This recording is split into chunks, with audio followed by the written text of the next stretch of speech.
पाकिस्तान तहरीक इंसाफ ने 8 फरवरी को सवाबी में जलसे का इनेकाद किया। जलसे से पीटीआई रहनुमाओं बैरिस्टर गौहर, जुनैद अकबर और अली अमीन गंडापुर ने भी खिताब किया। जुनैद अकबर ने खिताब करते हुए कहा कि नहीं चाहते इदारों से हमारा टकराव हो, क्योंकि ये इदारे हमारे इदारे हैं। अली अमीन गंडापुर ने कहा कि अगर हमने बदला लेने का सोच लिया तो फिर हमारे मुखालिफिन बर्दाश्त नहीं कर सकेंगे। बैरिस्टर गौहर ने अपने खिताब में कहा, इमरान खान कह चुके हैं कि वो मुल्क की खातिर मुज़ाकरात करना चाहते हैं। मुल्क मुश्किल मरहले पर खड़ा है, इसके लिए रास्ता निकालना होगा।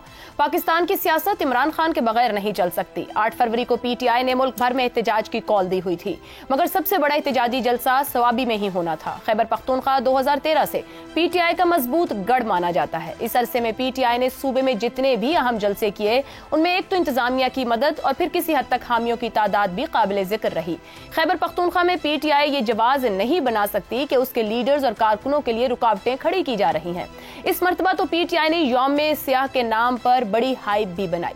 इमरान खान ने अपने पैगामात के जरिए कारकुनों को बाहर निकलने की हिदायत भी दी, मगर पीटीआई के सवाबी जलसे को एक छोटा जलसा कहा जा रहा है। मुखालिफिन ही नहीं बल्कि सहाफती जराए भी इसे फ्लॉप जलसा करार दे रहे हैं, बल्कि जो ग्राउंड चुना गया वो भी माजी की निस्बत छोटा ग्राउंड चुना गया। बल्कि सूबाई सदर जुनैद अकबर ने पार्टी ओहदेदारों से इस पर रिपोर्ट भी तलब की है कि कौन सा ओहदेदार कितने कारकुन लेकर आया। इससे जाहिर हो रहा है कि जुनैद अकबर भी इस जलसे को कामयाब जलसा नहीं समझ रहे। लाहौर या इस्लामाबाद में पीटीआई का जलसा फ्लॉप हो जाए तो समझ में आता है, मगर खैबर पख्तूनख्वा के जिला सवाबी में पीटीआई के जलसे के नाकाम होने की क्या बड़ी वजूहात हो सकती हैं। सवाबी जलसे की नाकामी में पार्टी के अंदरूनी इख्तिलाफात को बड़ी वजह करार दिया जा रहा है। इस हवाले से एक मरतबा फिर अली अमीन गंडापुर की हिकमत अमली ही जेरे बहस आ रही है। ये तासुर है कि अली अमीन गंडापुर नहीं चाहते थे कि उनके मुखालिफ समझे जाने वाले जुनैद अकबर को कामयाब जलसा करने का क्रेडिट दिया जाए। यही वजह है कि माजी के बरक्स इस मरतबा इस जलसे को उस तरह की इंतजामी सपोर्ट फराहम नहीं की गई। खैबर पख्तूनख्वा में पीटीआई के 12 साला दौर में गंडापुर तीसरे वजीर आला हैं। परवेज खट्टक और महमूद खान के दौर में भी पार्टी में अंदरूनी इख्तिलाफात रहे। इमरान खान से मुतालिबात मनवाने के लिए इस्तीफों और फॉरवर्ड ब्लॉक बनाने की धमकियां भी दी जाती रहीं, मगर अब जिस तरह ये इख्तिलाफात पार्टी जलसों को ही नाकाम करना शुरू हो गए हैं, इससे पहले खैबर पख्तूनख्वा में ऐसी नजीर नहीं मिलती। पीटीआई की सियासी मुखालिफिन की तवक्कुआत से भी बढ़कर नाकाम होने वाला सवाबी जलसा इमरान खान और उनकी पार्टी के सियासी मुस्तकबिल को लेकर अहम सवालात खड़े कर रहा है। जलसे जुलूस 2011 से पीटीआई का अहम सियासी टूल रहे हैं। अब अगर इसके अपने सूबे में इसका यह आजमूदा नुस्खा भी पीटीआई के काम नहीं आ रहा, तो इसके लिए क्या पार्टी के अंदरूनी इख्तिलाफात को ही मोर्द इल्जाम ठहराया जाएगा, या फिर दूसरे सूबों की तरह खैबर पख्तूनख्वा में भी पीटीआई बहुत सी वजूहात के बायस अपनी सियासी हैसियत खो रही है। पैनल की इस पर राय क्या है, इसी सवाल में जानने की कोशिश करेंगे। जलसे धरने पीटीआई का अहम सियासी टूल, यौम सियाह की हाइप, सवाबी जलसा फ्लॉप, वजह क्या है? अंदरूनी इख्तिलाफात, वजीर आला खैबर पख्तूनख्वा या अवाम की बस हो गई? हसन निसार साहब, जलसे धरने रैलियां या एहतजाज का अंदाज पीटीआई का अहम एक सियासी टूल रहा है। 8 फरवरी को एक बड़े एहतजाज की बात की गई और उसके लिए सेफ ग्राउंड चुना गया, यानी होम ग्राउंड ही को मुंतखब किया गया, मगर वो मौसर अंदाज में वहां पर उस तरह का जलसा, लोगों का जोशो खरोश और वो सब कुछ नजर नहीं आया। बहुत मुख्तसर देर का ये जलसा रहा, 2-2.5 घंटे बमुश्किल इकट्ठे हो पाए वहां पर लोग, जबकि पीटीआई का माजी इसके बरक्स रहा है। आप क्या वजह समझते हैं? अंदरूनी इख्तिलाफात हैं, वजीर आला खैबर पख्तूनख्वा के मद्दे मुकाबिल जुनैद अकबर ने खुद को प्रूव करना था, या वहां के अवाम की बस हो गई है जलसा खेलते हैं? ये तो पता नहीं है, आपकी कोई अंदरूनी ख्वाहिश ना हो कि अवाम की बस हो गई है। अवाम बड़ी अजीबो गरीब चीज़ है। बहरहाल ये जो सवाल है आपने किया शहजाद साहब और जैगम साहब, ये हमारे दोनों जो दोस्त हैं, इनकी ऑब्जर्वेशंस के बाद ये को बनता नहीं। अच्छा। उन्होंने बहुत ही खूबसूरत और बारीक बीनी से अपनी ऑब्जर्वेशंस पेश की हैं।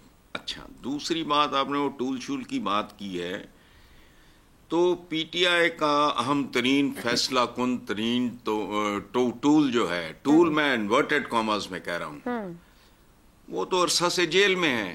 अच्छा। और ये सिर्फ पीटीआई तक महदूद नहीं है, ये हमारी नफ्सियात है।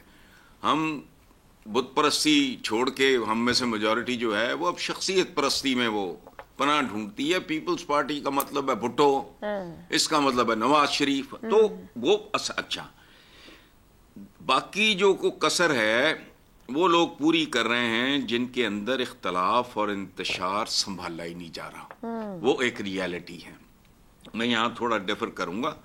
اچھا، اس کی وجہ ہے کہ ایسے چیلنجز میں یہ بالکل ایسے ہی ہے جیسے ہاتھ کی 5 انگلیاں ہوں تو کھانا ہو تو اکٹھی ہوتی ہیں، اور اگر آپ نے مکہ بنانا ہو تو ان کا اکٹھا ہونا ضروری ہوتا ہے. وہ لیک کر رہا ہے. اور تھوڑا بہت اتحاد، میں جو میرے دوستوں نے بات کی ہے میں اتفاق کر رہا ہوں اس کے ساتھ، لیکن ایک مناسب حد تک جو ہے ہمارا نیشنل کیریکٹر ہے گٹے کھینچنا اور یہ اور وہ. علی امین گنڈا پور فیکٹر میرے نزدیک سب سے اہم، اس کا بھی ایک رول ہے. لیکن بیسیکلی زیگم صاحب اور شہزاد صاحب نے جو بات کی ہے کچھ نہیں ہے. یاد رکھنا، بارش ساون جب آتا ہے نا تو ساون کا یہ سیاست جو ہے نا، ساون چل رہا ہے. کبھی بارش ہلکی ہوتی ہے، کبھی تیز ہوتی ہے، کبھی بہت ہی تیز ہوتی ہے. ٹھیک ہو گیا. سو اس لیے it's a part of the package. Part of the package ہو گیا. رضا رومی صاحب، علی امین گنڈا پور صاحب کی ہم پہلے بھی بات کر چکے، 2 کشتیوں کی سواری. آپ کے خیال میں پھر انہوں نے جو زبان استعمال کی، جو لہجہ استعمال کیا، جس ریاست اور انتظامیہ کا حصہ ہے اس کو مخاطب کرتے ہوئے، گنڈا پور صاحب نے 2 کام کر دیے کیا کہ اس طرح کا لہجہ جو ہے وہ بھی جماعت کے اوپر فال آؤٹ ہو سکتا ہے، اور انتظامی طاقت بھی نہ دی جہاں جنید اکبر کو خود ہی پروف کرنا پڑے، ثابت کرنا پڑے. دیکھیے عائشہ، پہلی تو یہ بات ہے کہ یہ اس میں کوئی نئی بات تو ہے نہیں.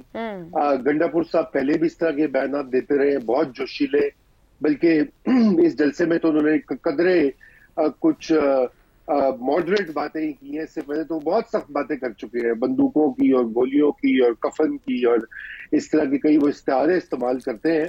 تو دیکھیے وہ تو ان کا کام ہے، وہ اپنے جو ورکرز اور ان کی جو سپورٹ بیس ہے اس کا لہو بھی تو گرمانا نا. پھر یہی جو ابھی ذکر ہو رہا تھا کہ میڈیا اور سوشل میڈیا کے اوپر جو چلتے ہیں اس طرح کی تقاریر کے جملے اور فکرے اور ویڈیو کلپس، وہی اس جلسے کی جو ساکھ ہے یا کم از کم پارٹی کی جو پوزیشن ہے اس کو آگے بڑھاتے ہیں.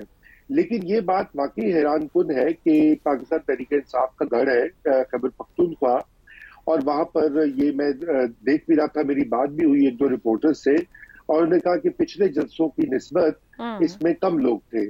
اب میں اس کو فلاپ تو نہیں کہیں گے، کیونکہ جس طرح کی پابندیاں پاکستان تحریک انصاف پر لگی ہوئی ہیں دوسرے صوبوں سے، وہاں پہ لوگ آنا بھی چاہتے ہوں تو ان کو روکا جاتا رہا، اس کی بہت سی رپورٹس بھی آئیں. اس لیے یہ مناسب نہیں ہوگا کہ ہم اس کو فلاپ کہیں. یہ سر اس بار جلسے میں جو کال تھی وہ تو تھی صرف خونخواہ کے لیے، یا پھر ندرن پنجاب کے لوگ تھے، آل تو کال ہی نہیں تھی جانے کے لیے نا. جی، اور کال نہیں تھی، لیکن نارتھرن پنجاب سے بھی لوگوں کو روکا گیا جو آ رہی تھی، یا کم از کم جو رپورٹس آئی ہیں. مگر یہاں پر جو تنظیمی معاملہ ہے جس کا آپ نے اشارہ کر دیا اپنے سوال میں، آپ کا جواب مثمر تھا کہ جو یہ گروپس میں بٹی ہوئی ہے کے پی کی جو پارٹی کا تنظیم ہے، اس کا بہت بڑا رول تھا اس جلسے کی جو لوگوں کی تعداد تھی اور اس کی جو امپیکٹ ہے وہ. ٹھیک ہو گیا. بہت بہت شکریہ.